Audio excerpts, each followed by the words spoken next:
नमस्कार किसान भाइयों, जय गौ माता। आपका स्वागत है हमारे YouTube चैनल ग्रीन उर्गो फार्म में। आज हम आपको ऐसा प्राकृतिक तरीका बताएंगे जिससे दवाइयाँ, हमारी जड़ी बूटियाँ हैं वो लिक्विड फॉर्म में होती हैं, तो उनको हम कैसे लंबे समय तक उनके गुणों को बढ़ा करके और उसको बिना सड़े हुए, बिना किसी प्रिजर्वेटिव के लंबे समय तक हम कैसे रख सकते हैं। तो जैसे आप देख रहे हैं, ये मेरी यहाँ पर कार्यशाला भी है और प्रयोगशाला भी है। तो आज हम बात करेंगे प्राकृतिक रसायन की, एंजाइम की। अगर हम किसी भी औषधि के या तो हम अर्क बना करके उसको रख सकते हैं, तो अर्क में जब वो आग के संपर्क में जाता है तो उसकी काफ़ी कुछ ताकत उसकी ख़त्म हो जाती है। या उसको हम काढ़ा बनाते हैं, क्वाथ जिसको हम बोलते हैं। तो क्वाथ को अगर हमें लंबे समय तक रखना है तो उसमें हमें प्रिजर्वेटिव की ज़रूरत पड़ेगी। प्रिजर्वेटिव साइट्रिक एसिड हम लोग डालेंगे या फिर सोडियम बेंजोएट हम लोग डालेंगे। तो जो हमारे शरीर पर प्रतिकूल प्रभाव पड़ता है, और सोडियम बेंजोएट के बारे में तो बताते हैं कि ये शरीर के कर्क्यूमिन को ख़त्म करता है। जब कर्क्यूमिन शरीर का ख़त्म होगा तो एक तत्व की कमी होगी। कर्क्यूमिन का काम होता है हमारी कोशिकाओं को नियंत्रित करने का, और जब कोशिकाएं नियंत्रण में नहीं रहती हैं तो किसी भी एक हिस्से को एक गुच्छे का रूप बना लेती हैं, वो फोड़ा बन जाता है, और कालांतर में फिर वही समय के टाइम गुजरने के बाद उसे ही कैंसर का रूप मिल जाता है। तो इस तरीके से हम चाहते हैं कि हमारा देसी तरीका, हमारे जो वैद्यों का तरीका था, उस तरीके को अपनाएं। तो उससे वो कहते हैं प्राकृतिक रसायन, एंजाइम। तो इस तरीके से हम एंजाइम बनाते हैं। कई तरह के हम लोग सिरके बनाते हैं, एंजाइम बनाते हैं। हमारी खेती के लिए हम जो प्रयोग होने वाले हैं एंजाइम बनाते हैं।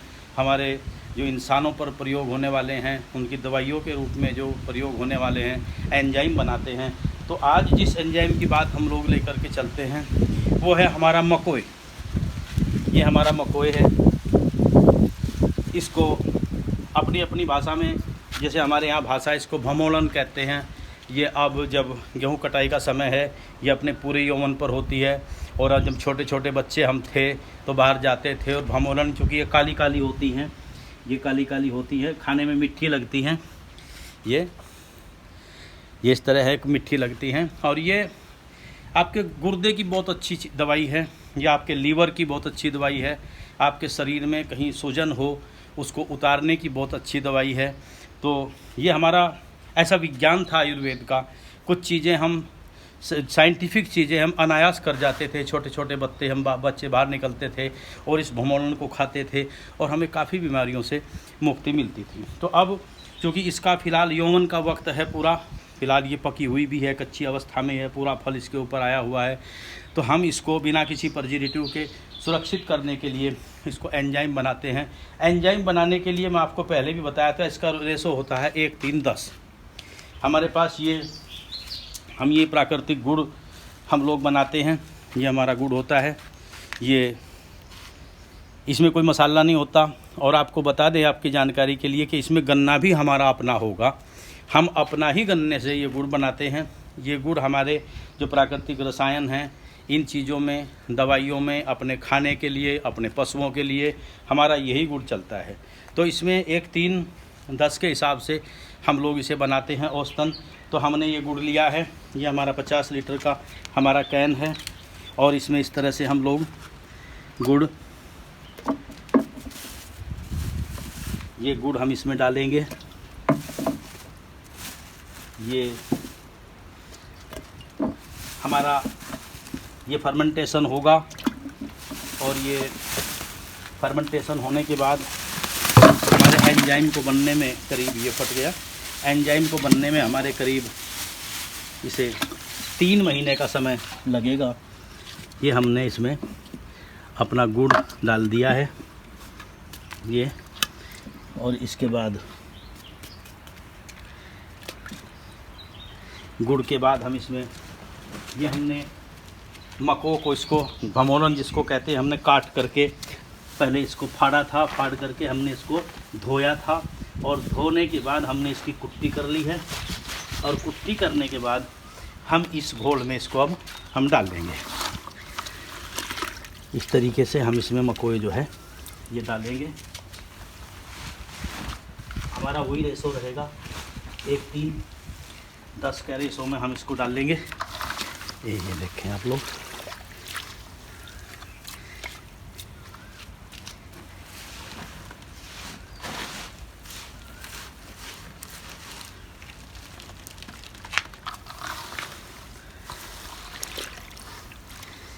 ये यहाँ पर हम नीम गिलोय का एंजाइम बनाते हैं, आदमियों के लिए दवाई का काम करता है।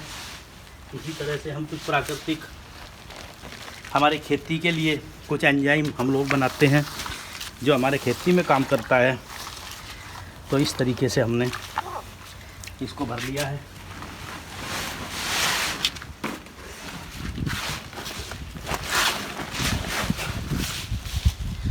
ये जितनी भमोलन कुत्ती भी इसमें थी हमने ये सारी इसमें डाल दी हैं।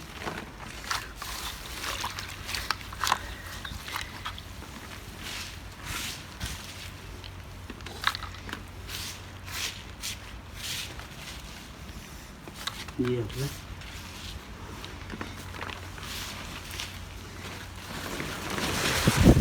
डाल दी है। अब इसमें हमने जो पानी की कमी नज़र आ रही है, थोड़ा हम इसमें हमने पानी रखा था, इसको हम पानी को डालेंगे। ये हमने डाल दिया है। इसके अलावा हम इसमें कुछ नहीं डालते। ये 2 दिन के बाद इसमें फर्मेंटेशन शुरू होगा। मैं इसके गुणों के बारे में आपको बताना चाहता हूँ। हमारे वैद्य लोग कहते हैं कि जिस किसान के खेत में मकोए वो लीवर के लिए क्यूर हो, आपका फैटी लीवर हो उसमें ये काम करता है। लीवर में गांठें हों उसको ये साफ़ करता है। आपको गुर्दे में सूजन हो उसको साफ़ करता है। आपके शरीर के किसी हिस्से में सूजन हो उसको ये साफ़ करता है। तो इस तरीके से हम इसका पहले काढ़ा बनाते थे। तो काढ़ा बना करके उसके लिए प्रिजर्वेटिव डालने की ज़रूरत पड़ती थी, नहीं तो सड़ जाता था। इसलिए हम इसको सूखी अवस्था में देते थे, जिसको काढ़ा बना करके लोग जो हमारे मरीज़ थे वो लेते थे। अब हमने इसका तरीका ये ईजाद किया है कि इसको एंजाइम हम लोग बनाएंगे और जितने आपके किडनी के रोग हैं, आपके लीवर के रोग हैं, फैटी लीवर है, वो इससे दूर होगा। अब इसमें हम आपको दिखाएंगे, ये हम अब 3 दिन के लिए कम से कम हम इसको ढक देंगे। ये हमने चूँकि हम 50 लीटर से कम नहीं बनाते, हमारे पास जो आप बर्तन देख रहे हैं 200 लीटर 250 लीटर, ये इधर 250 लीटर के हैं। तो ये कम से कम 50 लीटर हम लोग बनाते हैं। एक हम बनाएंगे अभी, उसका जो बेल है वो हमारी ली हुई है, बेल का सिरका हम दिखाएंगे जब बनाएंगे। तो इस तरीके से हमने इसमें गुड़ डाल दिया है, हमने पानी डाल दिया है और मकोई हमने इसमें डाल दी है। अब इसमें फर्मेंटेशन होगा, तो तब तक 2 दिन के लिए हम इसको ढक करके रख देते हैं।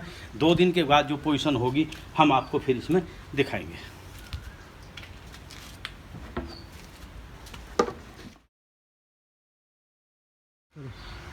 कल हमने मको का जो क्या नाम आपका एंजाइम बनाया था, मको रसायन हमने डाला था। अब कल इसको करीब 24 घंटे हो चुके हैं। अब मैं आपको दिखाना चाहता हूँ कि इसमें फर्मेंटेशन की क्या पोजीशन है। अब नीचे देखेंगे आप, इसमें कुछ नीचे भी थोड़ा निकल गया। ये देखो आप कितना ज़बरदस्त फर्मेंटेशन इसके अंदर है। और इसको बंद बोतल में या बंद उसमें तो हम बना ही नहीं सकते, क्योंकि इसमें दुनिया भर की गैस बनती है, इसमें फर्मेंटेशन पूरा होता है।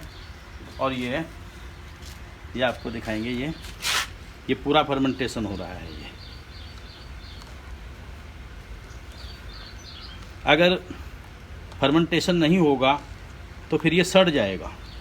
कोई भी रसायन बनाने के लिए उसका फर्मेंटेशन होना उसमें बहुत ज़रूरी है।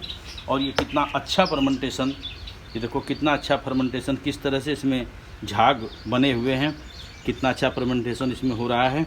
और ये इस तरीके से ये 8-10 दिन तक ये फर्मेंटेशन होगा और उसके बाद फिर ये पूरा का पूरा 3 महीने में बन करके तैयार हो जाएगा। 3 महीने के बाद हम इसके छान करके इसका हम पैकिंग कर लेते हैं। तो ये ऐसी प्रक्रिया है हमारे वैज्ञानिकों की, हमारे जो बुज़ुर्ग थे उनकी, ये हमारे देश का एक विज्ञान था। ये ऐसी प्रक्रिया है कि किसी भी औषधि को, किसी सब्जी को, किसी फल के गुणों को सैकड़ों गुना बढ़ा करके और काफ़ी लंबे टाइम तक बिना किसी प्रिजर्वेटिव के रखने की प्रक्रिया को एंजाइम कहते थे, प्राकृतिक रसायन कहते थे। तो इस तरीके से हमारा ये मकों का भमोलन का ये रसायन हमारा तैयार हो जाएगा। और इस खेत में हमारे किसान भाई के मको वो लीवर के लिए क्यूरोय, तो ये लीवर की बहुत अच्छी दवाई है, आपकी किडनी की बहुत अच्छी दवाई है। फैटी लीवर हो, आपका भूख नहीं लगती हो, शरीर में कहीं सूजन हो, उसमें ये काम करता है। तो इस तरीके से हमने ये रसायन बनाया है।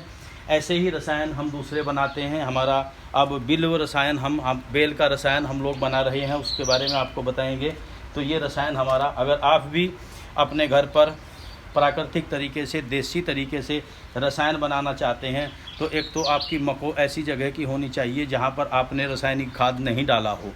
दूसरी बात, आपका जो गुड़ है उसमें कोई रसायन नहीं डला होना चाहिए और वो भी प्राकृतिक गन्ने का होना चाहिए। तब इसकी क्वालिटी हम मेंटेन कर पाते हैं, तभी हमारी क्वालिटी बन पाती है। तो किसान भाइयों, अगर आप भी बनाना चाहते हैं तो मोस्ट वेलकम, आपका स्वागत है। मेरे साथियों, इस तरह के हमारे रसायनों से हमारा खेती का, हमारे आदमियों का चिकित्सा पहले होती थी। तो ये रसायन का बहुत बड़ा विज्ञान हमारे देश का था। हम चाहते हैं कि ये विज्ञान विलुप्त ना हो, ये आगे से आगे बढ़े। तो इस बारे में आप लोग अगर कुछ पूछना चाहते हैं, कमेंट करना चाहते हैं, फ़ोन कर सकते हैं, तो हम आपके आभारी रहेंगे। और इसी क्रम में आप हमारे चैनल को सब्सक्राइब करिए। अगर आपको अच्छा लगता है तो सब्सक्राइब करिए, इसको आप बेल आइकन दबाइए, इसको शेयर करिए और अधिक से अधिक हमारे मित्रों तक पहुंचाइए, ताकि अधिक से अधिक लोग उसका फ़ायदा उठा सकें। तो जय हिंद, जय किसान, जय गौ माता।